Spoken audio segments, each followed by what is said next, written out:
Well, I want to follow up on one thing that you said, and that is the difference between those two Christians, oh, the yes, prophetic yes, yes. Christian and the Constantinian Christian, because I want to understand in a capitalist society with black people who are moving forward, trying to overcome, to be whatever, how do they stay prophetic Christians and not fall into being capitalist Christians?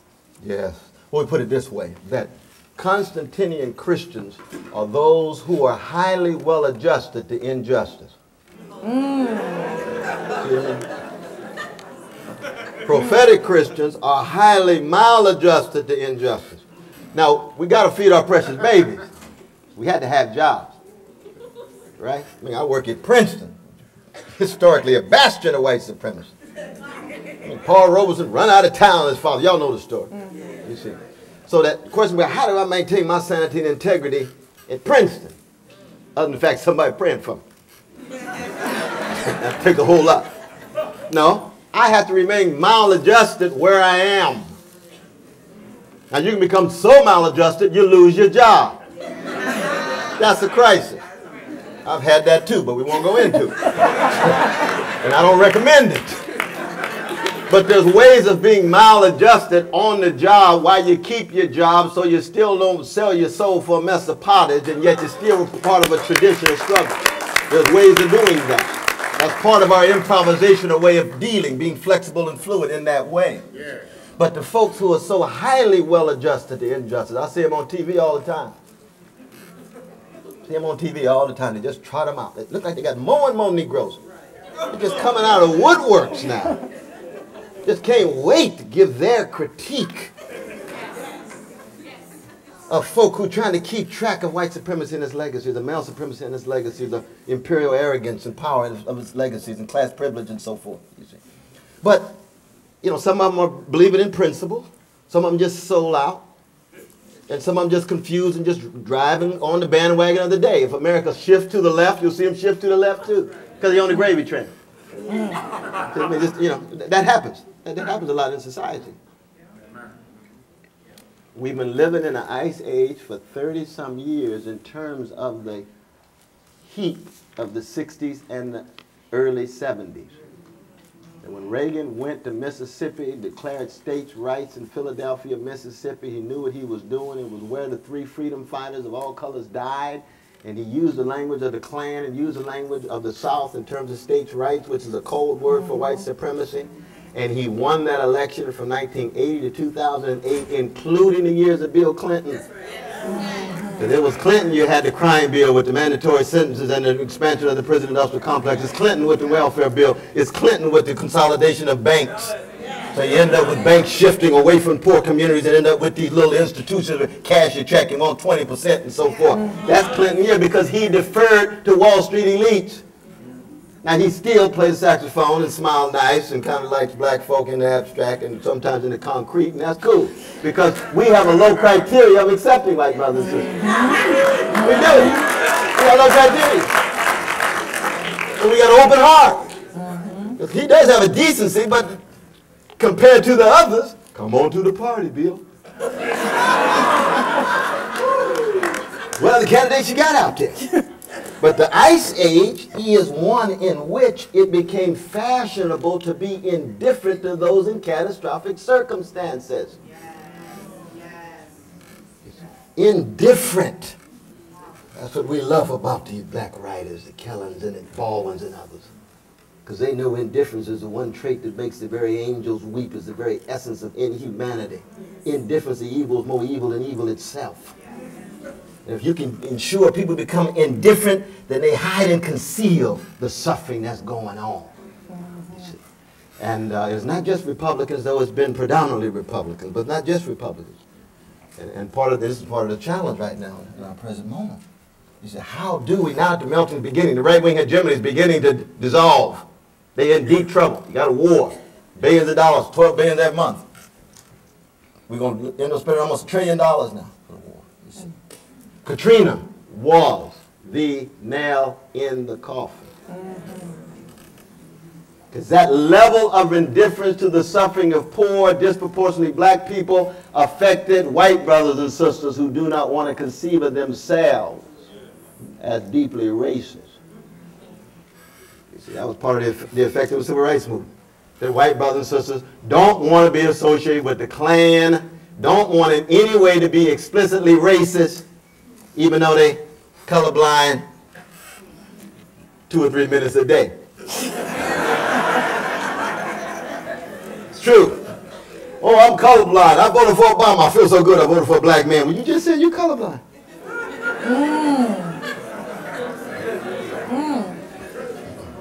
You see what I mean? So that's progress. It is progress because you see, colorblindness means for so long the black body has been associated with degradation. That the only way they can keep contact with black humanity is to do away with the black body and to view only humanity. See, so when they look at me, they don't see a black man, they see a man. Like a platonic form, Aristotelian essence. No body, no physicality, no corporeality whatsoever. Just humanity. See? That's an impoverished imagination. See? And then they're going to use Martin to say, Martin was colorblind. Martin was never colorblind. Never.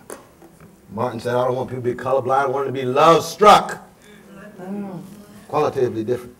When you look at me, I want you to embrace my humanity, which includes my color, my body, my culture, my history, because I am who I am, because the folk who love me sustain me, and they have a history. They have a community. They have a way of struggling, a style, a way of speaking, a way of stylizing space and time. That's what makes me human. Is America ready for that? That's always been the question. Which takes us That's now always been the question. to the speech. Oh, yes, Brother Obama. I was praying for him, actually. Praying for him. Well, one thing I want to ask you first. It's a tough moment. It was a tough moment. Tough moment. And the belief is that he was placed in a position in which he could either try to totally avoid the race issue or confront it head on. And then the issue became, once he confronted it, how would he best do it without undermining what had been his momentum? Did you think he did the right thing? And when you read the speech, what would you do to improve it? Yeah. Oh, Lord, that's a tough one. Because then you got two contexts. You see, my calling is Socratic and prophetic, because I'm just trying to tell the truth, expose lies, and bear witness before I die. Woo. His calling is progressive governance. So it's less truth and being prudent. You see. Now the difference between prudence and opportunism. I don't have nothing to do with opportunistic politicians, which means that's most of them I don't have too much to do with. We got a good one. I know Major Owens is somewhere in the audience. I saw him coming in. Where's Brother Major Owens? I know I supported that brother. But prudence is something else, and he had a challenge. But you see, you have to keep this in context. We had a gathering in Chicago with Professor Farrah Griffin. Where is she? Yes, she was there. We were paying tribute to Brother Jeremiah Wright. Jeremiah Wright is my dear brother. My dear brother. No doubt about that. And you see, for me as a Christian, you see, I never hesitate in expressing my unconditional love for people. You see. And so, Jeremiah Wright, I have an unconditional love. I have an unconditional love for Mr. Louis Farrakhan. I'll say it anyway. Because as a Christian, that's just the kind of Negro black man I am. It's true. It's true. And it's striking to me that Martin Luther King Jr. can say publicly he has an unconditional love for Bull O'Connor, who is crushing young, precious black children like they're cockroaches. And yet if he says he has an unconditional love for Mr. Louis Farrakhan, all of a sudden he's a xenophobe. Why is it that only one group of folk are part of the web of unconditional love? It's nothing but hypocrisy. It's hypocrisy. Unconditional love doesn't mean you accept everything they say. I got unconditional love for my mama. I got my critique, and Brother Eugene knows it doesn't go too far, but I got critique. You see? So part of the problem was he already had said those things about Mr. Louis Farrakhan at the debate. So he's on the defensive, you see. But then he has to confront race and the vicious legacy of white supremacy and in the speech say there's no way we can avoid it, but he's been avoiding it for 13 months.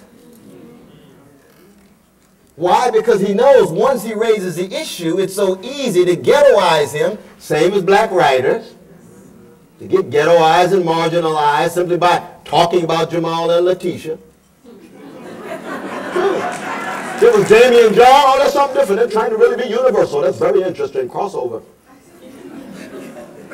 If you got to cross over to the white side of town to be universal. Eugene O'Neill's Irish. He didn't have to cross over. He talking about universal because he's a good artist. He's a great artist. So is Lorraine Hansband. So is August Wilson. So is Tony. What? It's not a crossing over. It's digging deeper into your humanity through your particularity.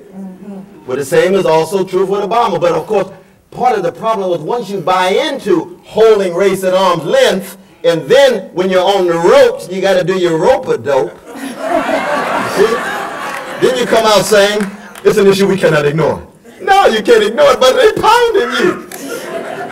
They pounding you. Now, he did a masterful job, I think, as a presidential candidate in an immature culture and a civilization obsessed with innocence, trying to be true to himself and still be prudential. So I support my brother in that sense. But then when you ask me what I thought about the speech as a free black man, that's a different kind of question. You see what I mean? That's a different kind of question. Because when you start off saying my story is possible only in the United States, that's a lie. It's not true. They got a president of Brazil that went through the 4th grade. When are you going to get a 4th grader in the White House? Never. Well, you got one acting like you're a 4th. There's a difference between acting like you're a 4th grader and being a 4th grade thing. Other nations have opportunities. We haven't had a woman president. Israel already has. Pakistan has. India's had. Chile has one right now. Argentina got one right now. Philippines. Liberia got one. America's behind on these things. So this notion that somehow you reinforce America as being so exceptional, that's a dangerous notion. It comes back to haunt you. The same is true about Jeremiah Wright. When my dear brother says that Jeremiah Wright believes that society is static and that he believes there's been no progress, that's not true. When he says he's angry in part because he's part of an older generation, that's not true. Walk the streets of Brooklyn. The young brothers and sisters are angry and full of rage right now. Katrina was just a few years ago. You still full of righteous indignation. We don't have to grow up under Jim Crow to be like Bigger Thomas in terms of the rage inside of us. The question is, how do you express your righteous indignation? The assumption is, in the dominant white perspective, that if you got an angry Negro, that righteous indignation is somehow coming at them unjustly. And that's not true. You can have a righteous indignation against injustice and recognize that all white folk are not complicitous to it. And some are even more spiritually mature and separate the deed from the doer. And say, that's gangster activity, but you still got potential because Jesus dropped the charges.